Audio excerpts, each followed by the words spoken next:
कृष्ण से अभी भी संबंध स्थापित किया जा सकता है, महावीर से अभी भी संबंध स्थापित हो सकता है। और इसलिए महावीर अंतिम होते हुए सर्वाधिक महत्वपूर्ण हो गए। उस बुद्ध से अभी भी संबंध स्थापित किया जा सकता है, कृष्ण से अभी भी संबंध स्थापित किया जा सकता है, महावीर से अभी भी संबंध स्थापित हो सकता है। और इसलिए महावीर अंतिम होते हुए सर्वाधिक महत्वपूर्ण हो गए उस धारा में। जीसस से अभी भी संबंध स्थापित किया जा सकता है। हमें 2500 वर्ष बहुत लंबे मालूम पड़ते हैं, क्योंकि हमारा काल मान बहुत छोटा है। शरीर से छूट जाने पर 2500 वर्ष ऐसे हैं जैसे क्षण गुजरा हो। मोहम्मद से अभी भी संबंध स्थापित हो सकता है। इसलिए जिन परंपराओं के शिक्षकों से अभी संबंध स्थापित हो सकता है, वो परंपराएं फैलती फूलती हैं। जिन परंपराओं के शिक्षकों से अब कोई संबंध स्थापित नहीं हो सकता, वो एकदम सूख के नष्ट हो जाते, क्योंकि उनका मूल स्रोत से संबंध ही टूट जाता है। और इसलिए नए शिक्षक जीतते हुए मालूम पड़ते हैं, पुराने शिक्षक हारते हुए मालूम पड़ते हैं। करुणा पीछे भी काम कर सकती है कि कुछ चेतनाओं ने अशरीरी हालत से संदेश भेजे हैं, संबंध स्थापित किए हैं। और जो कल बात छूट गई थी, परसों थोड़ी, मैंने कहा कि मूर्तियों का सबसे पहले प्रयोग पूजा के लिए नहीं किया गया है, उसकी तो पूरी साइंस है। मूर्ति का सबसे पहले प्रयोग अशरीरी आत्माओं से संपर्क स्थापित करने के लिए किया गया है, जैसे महावीर की मूर्ति है। इस मूर्ति पर अगर कोई बहुत देर तक चित्त एकाग्र करे और फिर आंख बंद कर ले, तो मूर्ति का निगेटिव आंख में रह जाएगा। जैसे कि हम दरवाजे पर बहुत देर तक देखते रहे, फिर आंख बंद कर ले, तो दरवाजे का एक निगेटिव, जैसा कि कैमरे की फिल्म पर रह जाता है, वैसा दरवाजे का निगेटिव आंख पर रह जाएगा। और उस निगेटिव पर भी ध्यान अगर केंद्रित किया जाए तो उसके बड़े गहरे परिणाम है। तो महावीर की मूर्ति या बुद्ध की मूर्ति का जो पहला प्रयोग है, वो उन लोगों ने किया है जो अशरीरी आत्माओं से संबंध स्थापित करना चाहते हैं। तो महावीर की मूर्ति पर अगर ध्यान एकाग्र किया और फिर आंख बंद कर ली और निरंतर के अभ्यास से निगेटिव स्पष्ट बनने लगा, तो वो जो निगेटिव है महावीर की अशरीरी आत्मा से संबंधित होने का मार्ग बन जाता है। और उस द्वार से अशरीरी आत्माएं भी संपर्क स्थापित कर सकती हैं। यह अनंत काल तक हो सकता है, इसमें कोई बाधा नहीं है। तो मूर्ति पूजा के लिए नहीं है, एक डिवाइस है, और बड़ी गहरी डिवाइस है, जिसके माध्यम से जिनके शरीर खो गए हैं और जो शरीर ग्रहण नहीं कर सकते हैं, उनमें एक खिड़की खोली जा सकती है, उनसे संबंध स्थापित किया जा सकता है। तो फिर रास्ता यह है कि अशरीरी आत्माओं से कोई संबंध खोजा जा सके। अशरीरी आत्माएं भी संबंध खोजने की कोशिश करती हैं और पीछे भी संबंध स्थापित किए जा सकते हैं। तिब्बत चीन के हाथ में चले जाने से जो बड़े से बड़ा नुकसान हुआ है, वो भौतिक अर्थों में नहीं नापा जा सकता। वो सबसे बड़ा नुकसान ये हुआ है कि बुद्ध से तिब्बत के लामाओं का प्रतिवर्ष एक दिन निकट संपर्क स्थापित होता रहा था। वो परंपरा को घात पहुंच गया। प्रतिवर्ष बुद्ध पूर्णिमा के दिन 500 विशिष्ट भिक्षु और लामा एक विशेष पर्वत पर मानसरोवर के निकट उपस्थित होते रहे थे। ये अत्यंत सीक्रेट, अत्यंत गुप्त व्यवस्था थी। और ठीक पूर्णिमा की रात ठीक समय पर बुद्ध का साक्षात्कार 500 व्यक्तियों को निरंतर हजारों वर्षों से होता रहा था। और इसलिए तिब्बत का बौद्ध भिक्षु जितना जीवंत और जितना गहरा था, उतना दुनिया का कोई बौद्ध भिक्षु नहीं था, क्योंकि और किसी के जीवित संपर्क नहीं थे बुद्ध से। 1 वर्ष की शर्त पूरी होती रही थी निरंतर, वो बुद्ध पूर्णिमा के दिन। और ये इन दिनों को मनाने का भी कारण ये है कि उन दिनों पर संपर्क आसानी से स्थापित हो सकता है। वे दिन उस चेतना की स्मृति में भी महत्वपूर्ण दिन है, और उन महत्वपूर्ण दिनों पर वो ज्यादा करुणा विगलित हो सकती है, और वो भी आतुर हो सकती है कि किसी प्यासे से संबंधित हो जाए। तो ऐसा नहीं कि ठीक 500 भिक्षुओं के समक्ष बुद्ध अपने पूरे रूप में ही प्रकट होते रहे थे, ये भी संभव है। क्योंकि हमारा ये शरीर गिर जाता है, इससे ही ऐसा मत मान लेना कि हमारे सब शरीर की होने की संभावना गिर जाती है। सूक्ष्म शरीर कभी भी रूपाकार ले सकता है, और अगर बहुत से लोग आकांक्षा करें तो सूक्ष्म शरीर के रूपाकार ले लेने में कठिनाई नहीं है। ऐसा होगा सूक्ष्म शरीर को अगर तलवार उसमें से निकालो तो तलवार निकल जाएगी, कुछ कटेगा नहीं। अत्यंत सूक्ष्म अणुओं का बना हुआ शरीर होगा, मनो अणुओं का ही कहना चाहिए, साइकिक एटम्स का। अब तक विज्ञान तो पहुंच सका है जिन अणुओं पर, वो मेटेरियल एटम्स है, भूत अणु है, लेकिन जिन्होंने और आंतरिक जीवन में खोज की है वे उन अणुओं का भी खबर दिए जिनको साइकिक एटम्स कहना चाहिए, मनो अणु। मनो अणुओं के का भी एक देह है, मनोकाया भी है, एक मेंटल बॉडी जैसी चीज भी है। तो अगर बहुत लोग आकांक्षा करें और एकाग्रचित्त होकर प्रार्थना करें और करुणा शेष रह गई हो किसी चेतना में जिसका शरीर नहीं पकड़ सकती है जो, तो वो मनोदेह में प्रकट हो सकती। सब मूर्तियां बहुत गहरे में उस मनोदेह को प्रकट करने की एक उपाय मात्र है। सब प्रार्थनाएं, सब आकांक्षाएं उस चेतना को विगलित करने के उपाय मात्र है, उससे किसी तरह का संबंध स्थापित हो सके। और ये बहुत इजोटेरिक टेक्निक्स की बात है। तो इसलिए मंदिर मस्जिद में जो सब हो रहा है वो है तो सब कचरा जो हो रहा है अब, लेकिन जो व्यवस्था है पीछे वो बड़ी अर्थपूर्ण है, और उस अर्थपूर्ण व्यवस्था का उपयोग जो जानते हैं वो करते ही रहे और आज भी करते हैं। छीन होती जाती है निरंतर वो संभावना कि उन्हें ख्याल ही मिटते जाते हैं कि हम क्या करें। ऐसा ही है जैसे कि समझें कि तीसरा महायुद्ध हो जाए, दुनिया खत्म हो जाए, कुछ लोग बच जाएं और हमारा ये बिजली का पंखा उनको मिल जाए, तो वो अतीत के संस्मरण की तरह इसे रखे रहें कि पता नहीं ये किस काम का था।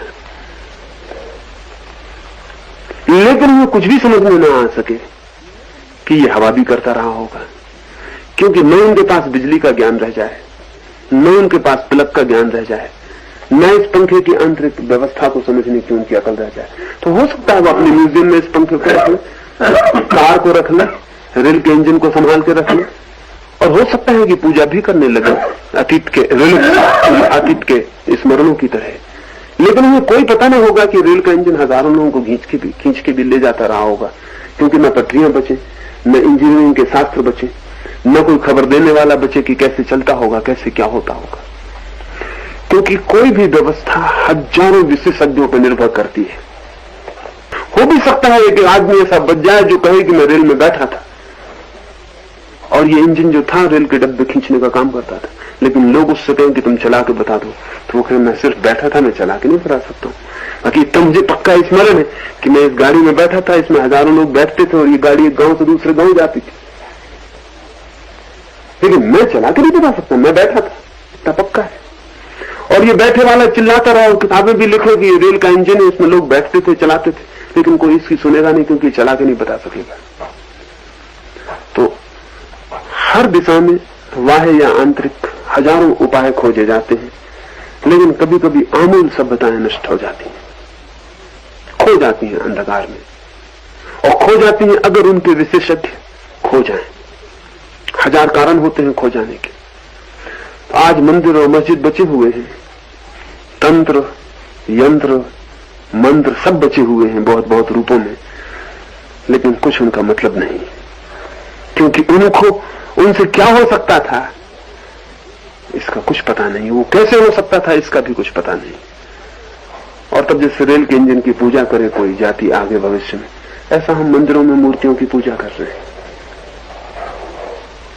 हाँ, कुछ लोगों को स्मृति रह गई थी कि कुछ होता था, उनके पीछे वालों को भी वो कह रहे कुछ होता था। वो आज भी मंदिरों के घेरे में उनकी सुरक्षा के लिए खड़े हुए हैं, लेकिन उनके पास कुछ भी बताने को नहीं है कि क्या होता था, क्या हो सकता था, वो करके कुछ भी नहीं बता सकते। चेतनाएं जैसी ही मुक्त होती हैं, मुक्ति के पहले सारी वासनाएं समाप्त हो जाती हैं। इसे थोड़ा ठीक से समझ लेना चाहिए। मुक्ति होती ही उस चेतना की है जिसकी सारी वासनाएं समाप्त हो गई। लेकिन अगर सारी वासनाएं समाप्त हो जाएं, तो अमुक्त स्थिति और मुक्त स्थिति के बीच सेतु क्या होगा? दोनों को जोड़ता कौन होगा? तो आत्मा अपने को पहचान नहीं सकेगी, क्योंकि उसने अपने को वासना में ही जाना था। और अगर सारी वासना एक क्षण में समाप्त हो जाए और दूसरे क्षण कोई वासना न रह जाए, तो वो आत्मा अपने को पहचान ही नहीं सकेगी कि मैं वही हूं।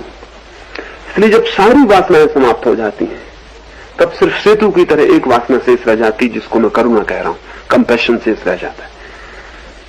यही उसकी पुरानी जगत से एकमात्र सूत्र होता है, ब्रिज होता है। अमुक्त आत्मा और मुक्त आत्मा के बीच जो एक सेतु है, वो करुणा का है।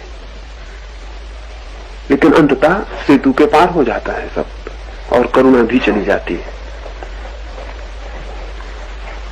तो तीर्थंकर का होना करुणा की वासना से होता है, और एक जन्म से ज्यादा असंभव है इस मोमेंटम में जाना, इस गति में जाना। इसलिए एक जन्म से ज्यादा नहीं हो सकते। और जैसे मैंने कहा कि सभी ज्ञानियों को ऐसा हो जाता है, ऐसा भी नहीं है।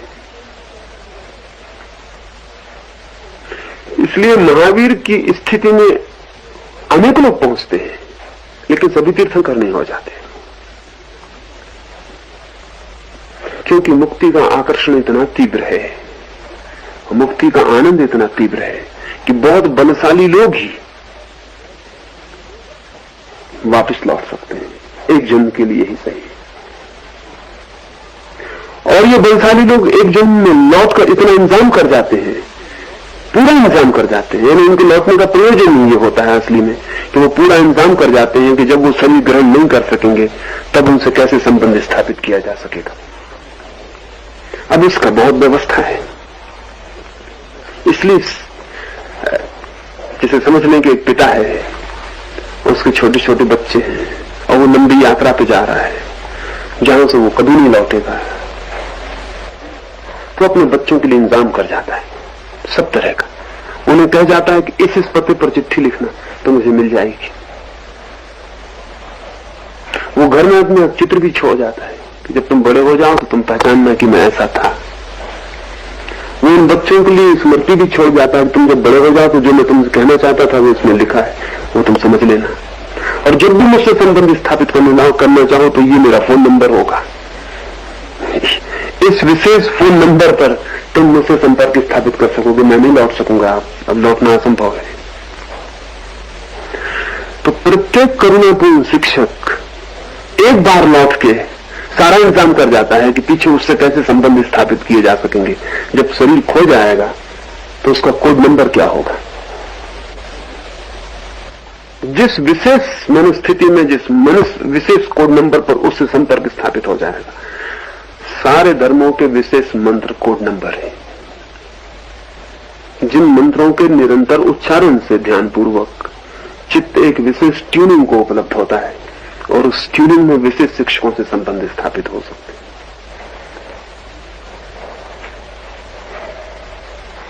वो बिल्कुल कोड नंबर है, वो बिल्कुल टेलीफोनिक नंबर है कि चित्त अगर उसी ध्वनि में अपने को गतिमान करे तो एक विशेष ट्यूनिंग पर उपलब्ध हो जाता है,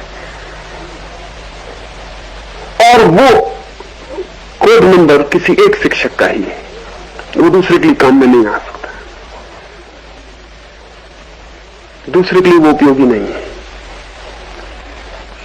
और इसीलिए इन कोड नंबरों को अत्यंत गुप्त रखने की व्यवस्था की गई। इसलिए चुपचाप अत्यंत गुप्तता में ही वे दिए जाते हैं।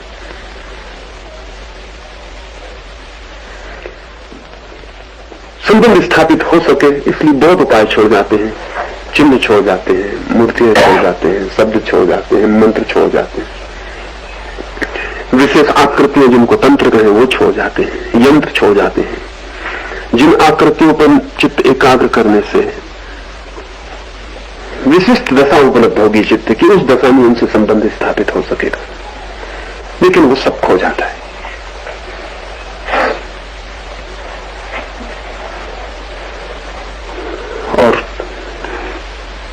और धीरे धीरे धीरे धीरे उनसे संपर्क स्थापित होना बंद होता चला जाता है। तो जब उनसे पूरा संपर्क टूट जाता है तब उनके पास कोई उपाय नहीं रह जाता है, और तब वैसे शिक्षक धीरे धीरे खो जाते हैं, विलीन हो जाते हैं। ऐसे अनंत शिक्षक मनुष्य जाति में पैदा हुए हैं।